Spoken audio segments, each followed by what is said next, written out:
Hi, everyone. Today I wanted to talk about Don Quixote, New Atlantis, and the Tempest.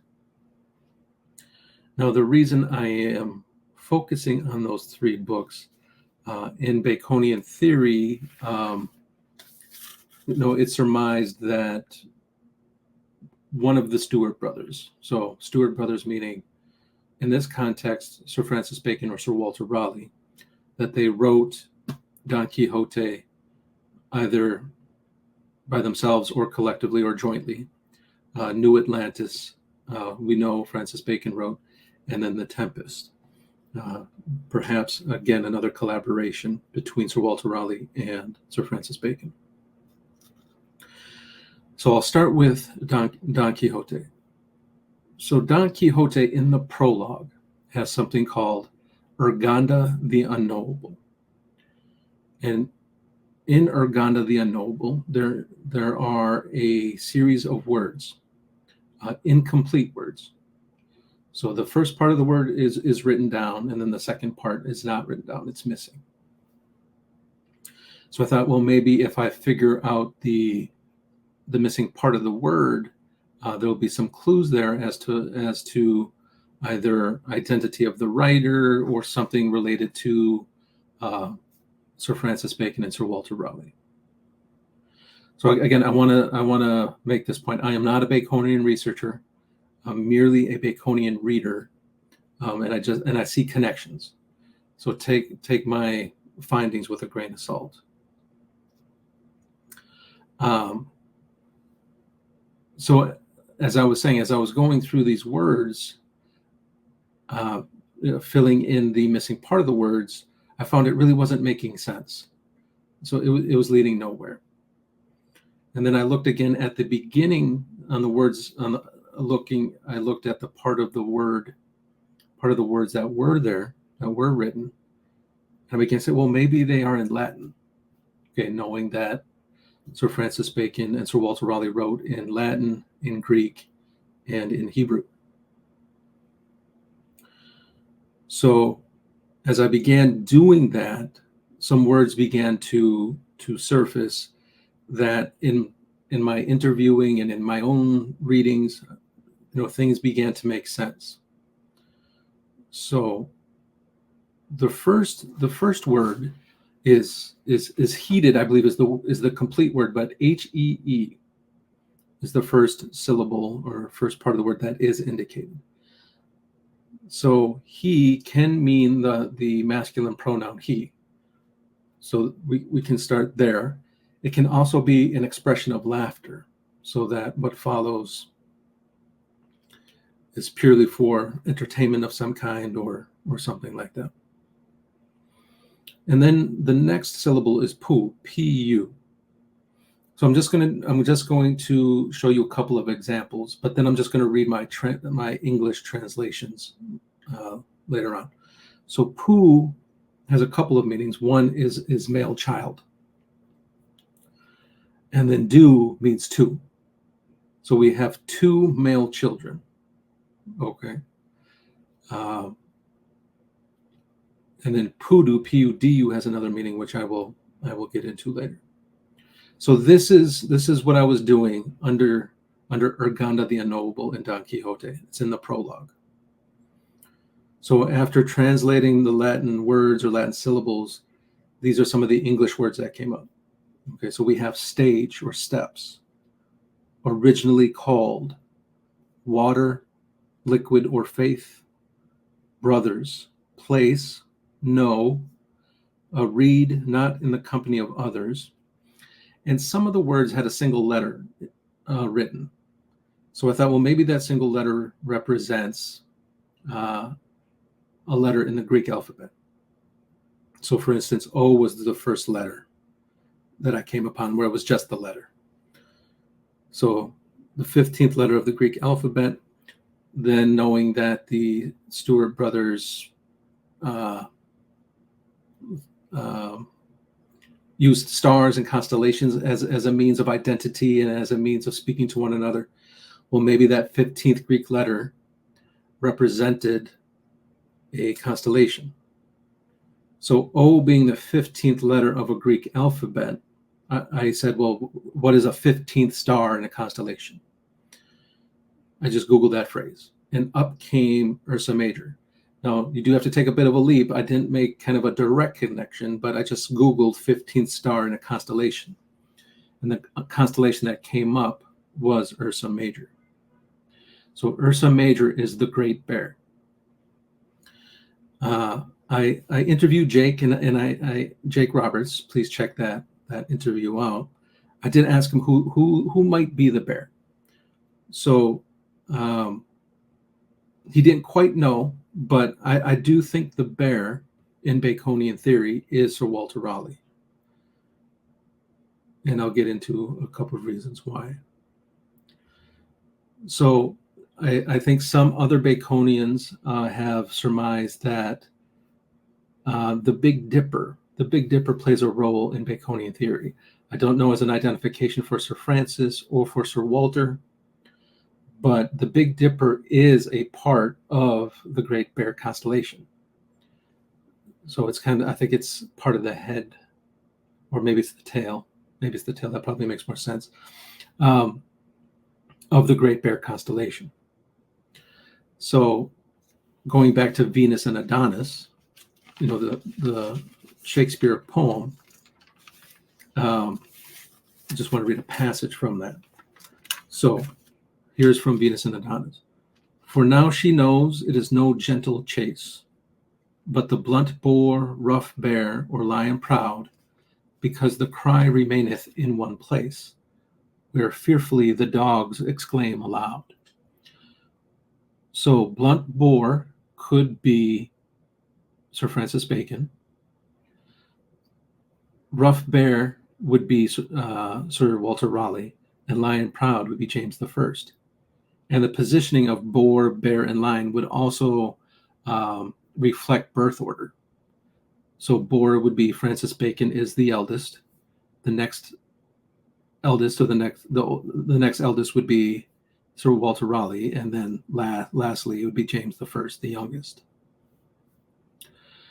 And so I think, again, and I'll discuss some other things. So, but this is another piece indicating that perhaps Sir Walter Raleigh is the bear. And the last line, where fearfully the dogs exclaim aloud, I think is another reference to cosmology, which I'll talk about in a little bit. But back to some of the words. So a name that is incomplete in Urganda the Ennoble is Bejar. They refer to a Duke Bejar, Bejar. So now if we take out the J of that word, you have Bear again. You have Duke Bear. And I believe it's either in the Greek or the Latin. A J is usually substituted for a Y. And they call that an upsilon. And upsilon is going to kind of come into play again in a little bit here. So, and we also have the letter A, so perhaps that's the Greek letter A, alpha. And again, alpha is part of a naming system of constellations. And Sirius is the brightest star in the night sky, and it is part of another constellation that we'll talk about in a little bit. So other words that came up. So procreative, to defend mankind, voiceless, braces or ropes, accident or chance, name, soon, recently, let me down. The next Greek letter that I came upon is E, and that's in the 5th position in the Greek alphabet. And so I can't remember what I Googled, but with regards to the 5th and constellation, and up came epsilon. So Epsilon. So epsilon is are, I think, a few binary star systems in the night sky. So, and I'll talk more about when I talk about constellations and who I think Sir Walter Raleigh, another mask for Sir Walter Raleigh. All right, but back to some of the words. All right.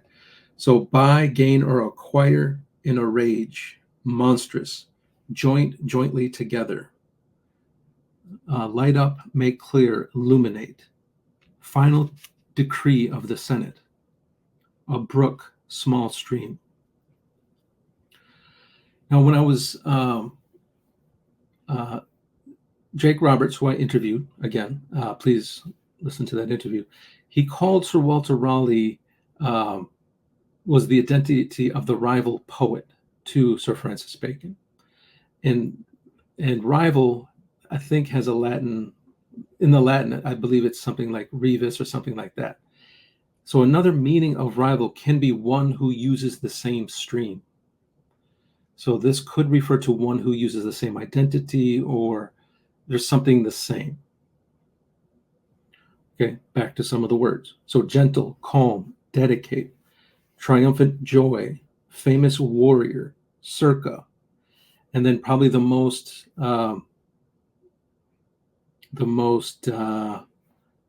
provocative, you have FRA, so completing the word Francis the First, the new king of France, Francis the First, or excuse me, Francis, I believe. But Fra means brother, and then Stu, so brother Stuart.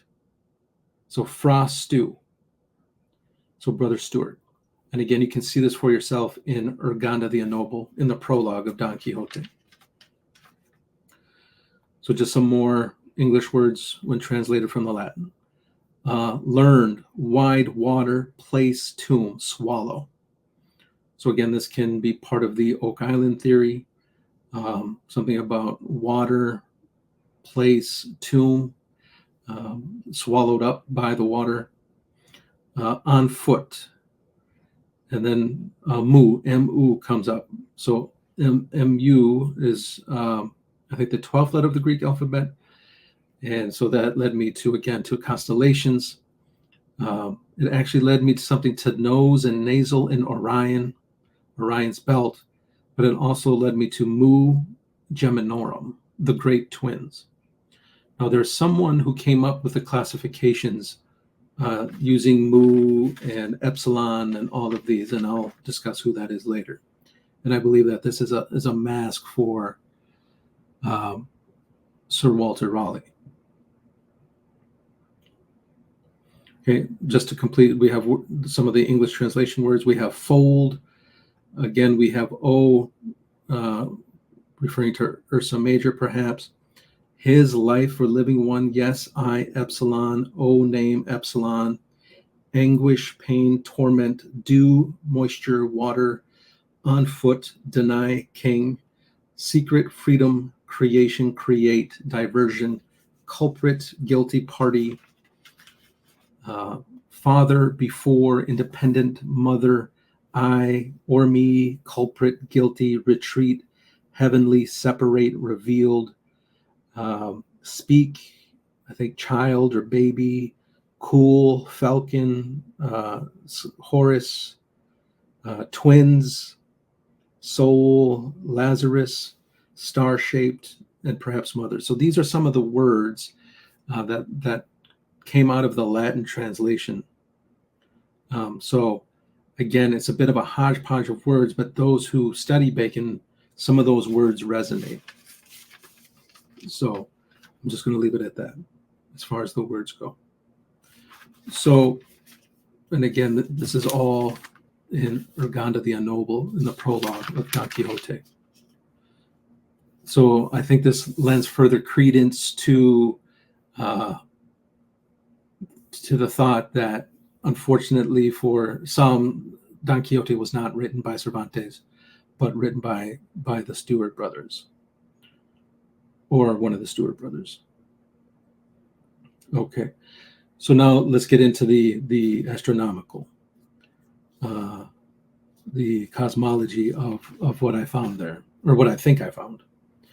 So again, I mentioned Ursa Major. So Ursa Major, again, is the Great Bear, and it has the Big Dipper in it. So this also may reference Ursa Minor. And in Ursa Minor, the Little Bear is the Little Dipper. And again, this lends credence to, I think, again, a Baconian has talked about Wat Raleigh. So Walter Raleigh's son being the Little Dipper. So you would have the Little Dipper in the Little Bear. So again, you have the Raleigh connection there. Again, I mentioned epsilon. So when I researched epsilon, I found that epsilon is a binary star system. So you have two stars rotating around one another. Okay, so you have Epsilon Boötis, and Epsilon Boötis is part of the Boötis constellation, which figures heavily into Baconian research, and I believe to Oak Island research. I'm not quite sure on that. But there's also Epsilon Canis Majoris. So remember the reference to the dogs in Venus and Adonis? Fearfully the dogs exclaim aloud. So epsilon is also Epsilon Canis Majoris. And Sirius is part of that. Remember I had Alpha, the brightest star. So Sirius is also part of Epsilon Canis Majoris. So with Epsilon Canis Majoris, you have Epsilon Canis Minoris as well. So you have the great dog and the little dog. So an Epsilon Canis Majoris is the 22nd brightest star in the sky.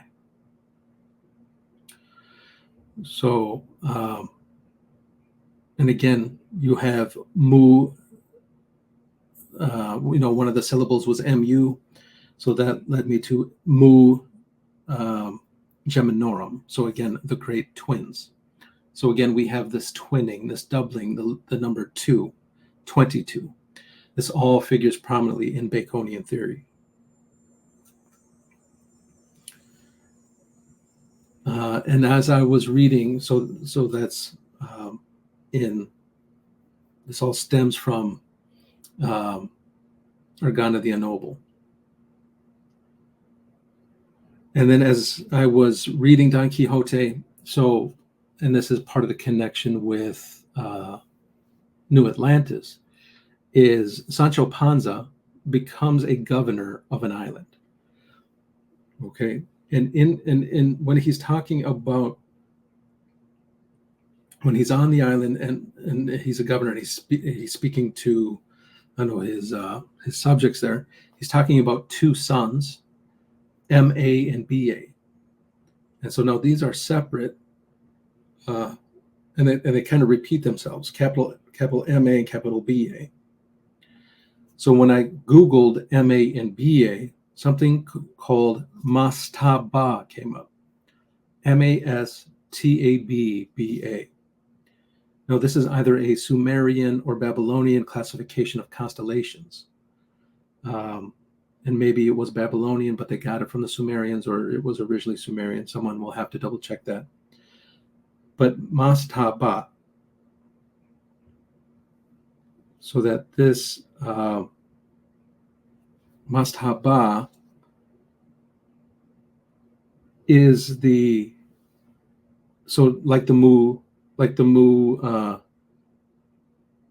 Geminorum, Mastaba is the great twins. It's the Sumerian classification of the great twins. So again, the connection of the twins, Mastaba. And again, this is in the second part of Don Quixote, when Sancho Panza becomes the governor of an island. Okay. So, in Mastaba can also be the word mastaba, if I'm pronouncing that correctly. And a mastaba is kind of it can be an Egyptian. It's kind of a ziggurat-shaped tomb or burial. And in some of Sir Francis Bacon's works, you'll see he ends his words in the shape of like a ziggurat form. So, or a mastaba form. This would be an Egyptian tomb. Now, ziggurat is more of the in the Americas. So that's going to come into play here in a little bit. So again, so the Stewart brothers, Sir Francis Bacon and Sir Walter Raleigh, are bringing in constellations to speak to one another and or to speak to future generations through constellations, and as far as identity and perhaps locations of things. Petta Amundsen used constellation work to find the location of Oak Island within the Baconian. Oak Island was known about, but he was able to connect the constellation to the location on Earth. Yeah. So, and constellations and constellation mentions of constellations and astronomy, astrology is prominent throughout the Shakespeare works. So, okay. So now going back to the classification, this was unbeknownst to me. I did not know that stars were classified based on Latin or Greek letters. So I googled, well, who did that? And it was Johann Bayer. So Johann Bayer published something called, I think, the Uranometria in 1603. So we have the time frame. We have the Sir Francis Bacon, Sir Walter Raleigh time frame. So that was published in 1603. Give me 1 second here.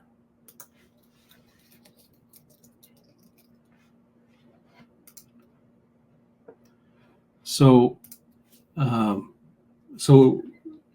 in Jake Roberts' book, The Keys of the Rosy Cross, he mentions that Tycho Brahe could be a mask for Sir Francis Bacon. And based upon kind of the road that I followed, it looks like this Johann Bayer, his work was, he either collaborated with or he worked upon work done by Tycho Brahe. So if Tycho Brahe is a mask for Sir Francis Bacon, I'm going to guess that Johann Bayer is a mask for Sir Walter Raleigh, and again, they communicated. So again, I talked about the seven liberal arts that Sir Francis Bacon had to be a master in. So that would be logic, grammar, rhetoric, astronomy, mathematics, geometry, music, and I may be forgetting one. But my gist is Sir Walter Raleigh was probably a master of those as well. And I dare say, and I could be wrong, I do think Sir Francis Bacon is probably the greater genius than Sir Walter Raleigh as far as mathematics, geometry, coding, and of course, Sir Francis Bacon is a great writer in his own right. But I'm going out on a limb here, and I may disappoint some, but Sir Walter Raleigh might be the better writer. He might be the better writer than Sir Francis Bacon. If Sir Walter Raleigh wrote Don Quixote, or is the primary author of Don Quixote, and I think, again, based on just pure conjecture on my part, he probably wrote Othello. I'm going to go on a limb and say that Sir Walter Raleigh might have been the better writer than Sir Francis Bacon. But that Sir Francis Bacon was a great writer as well. So, and maybe he was also the idea man and, the great editor of the works. He could see perhaps, had a greater understanding and a greater insight into things. But I'm just putting out there that perhaps Sir Walter Raleigh was the better writer. Okay, so back to Johann Bayer. So Johann Bayer, again, wrote the Uranometria, and I believe there is a major picture in Uranometria about Orion. So again, this goes back to some of the things mentioned in Urganda the Unknowable, that Orion could be a reference point to Sir Walter Raleigh and Johann Bayer. Okay. I also want to read something from Don Quixote as well. This is in chapter 51. So Sancho is basically talking about he wants to get something to eat. He's tired of governing at this point, and he wants to get something to eat. So he says, "Yes, that's what I want. I want to eat something. No messing about," said Sancho. "Let me have some food, and then cases and problems can rain down on me for all they're worth, and I'll sort them out in midair." So sort them out in midair. Is this a reference to constellations?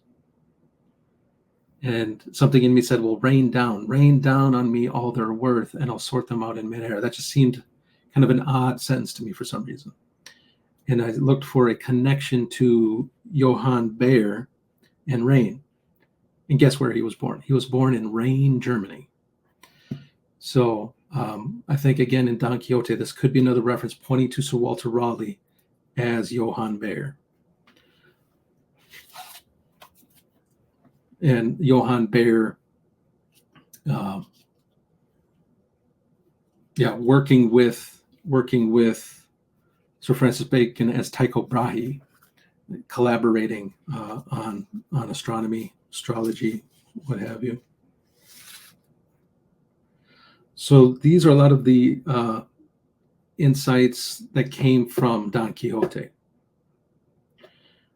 So I just wanted to make a connection with New Atlantis and Don Quixote.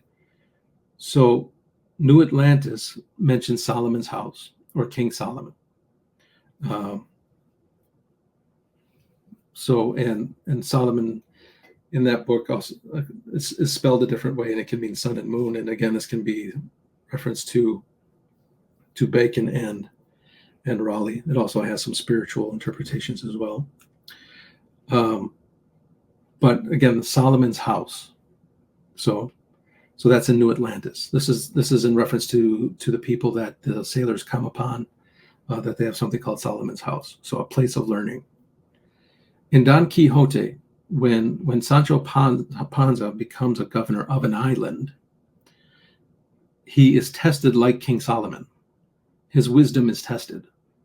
So, and surprisingly, Sancho Panza proves to be a wise governor, proves that his wisdom, that he possesses wisdom, much like Solomon, King Solomon of the Old Testament. So again, we have an island, and we have a reference to Solomon in both. So King Solomon's, or Solomon's house, and I believe they do directly mention Solomon in Don Quixote, but definitely he is tested like King Solomon. Okay, so keep those in mind too, going forward. So Solomon. And again, a connection between New Atlantis and Don Quixote. So islands and King Solomon.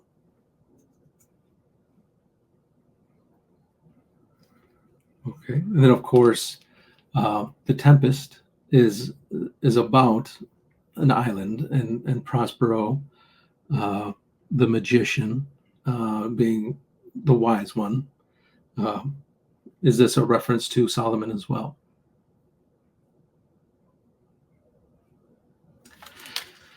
Okay.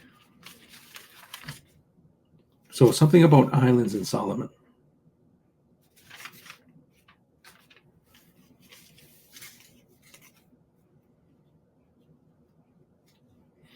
Okay, so going back to the words, the syllables in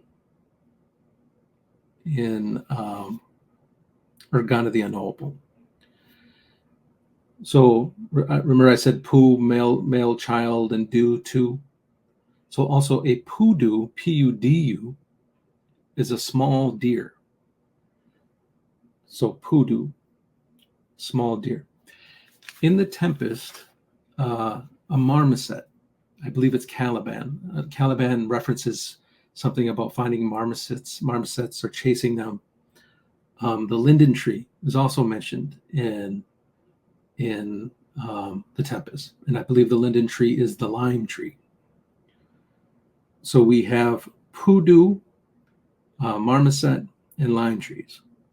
And so I looked at a location that has those three things, or could have those three things.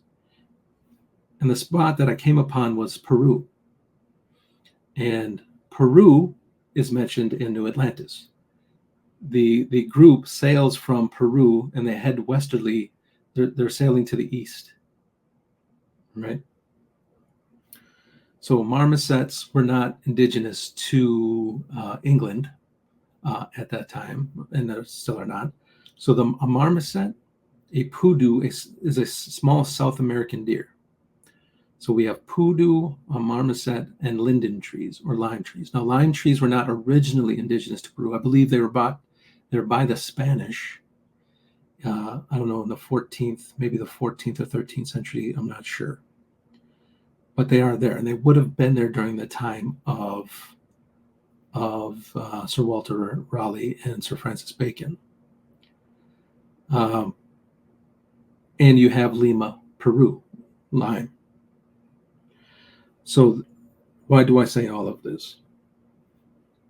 So from New Atlantis, sailing from Peru, where they spent a year, it says in New Atlantis that they spent a year there, or 12 months there, from the animals and plants mentioned in the Tempest, and from things mentioned in Don Quixote, it does appear that Peru is an important spot for definitely Sir Walter Raleigh and Sir Francis Bacon.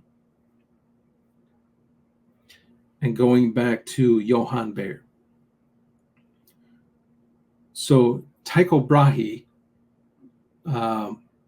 deciphered a lot of the constellations in the night sky, but he did it in the northern hemisphere. It was Johann Bayer who completed the southern hemisphere, or I don't know if he completed it, but introduced a lot of the constellations as seen from the southern hemisphere, which would have been seen from Peru.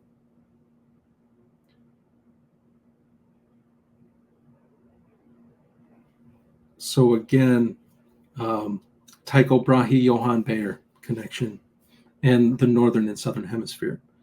And come to find out, the number 88, and Jake, forgive me if I am saying something you've already written or said, but 88 is the total number of constellations in the sky. So I think 88, again, is an important number in Baconian research.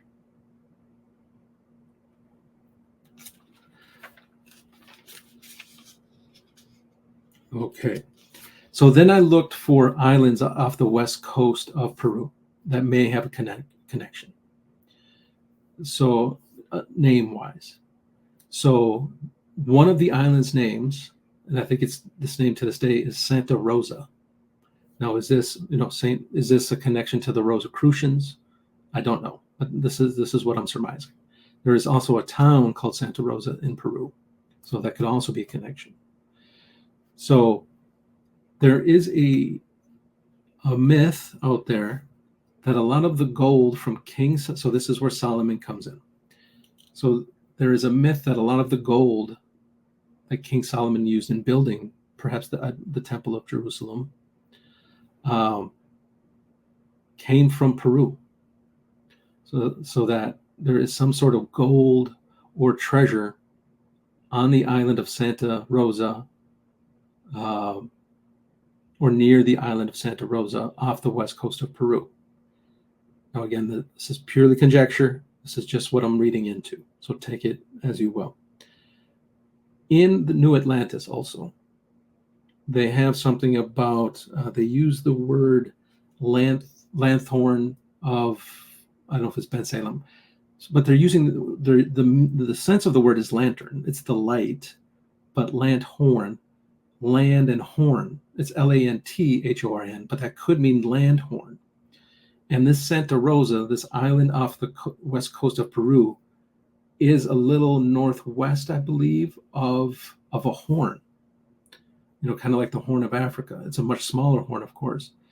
So lanthorn, horn, land of horn, in Santa Rosa. So all of this to say that perhaps there is some sort of something important to be found off the west coast of Peru around the island of Santa Rosa. To be found there. So again, and this all stems from research starting from Don Quixote. But there does appear to be a link between Don Quixote, the Tempest, and New Atlantis. So Don Quixote, the Tempest, and New Atlantis, that there is a connection there, that pieces of information from those three works could lead to this.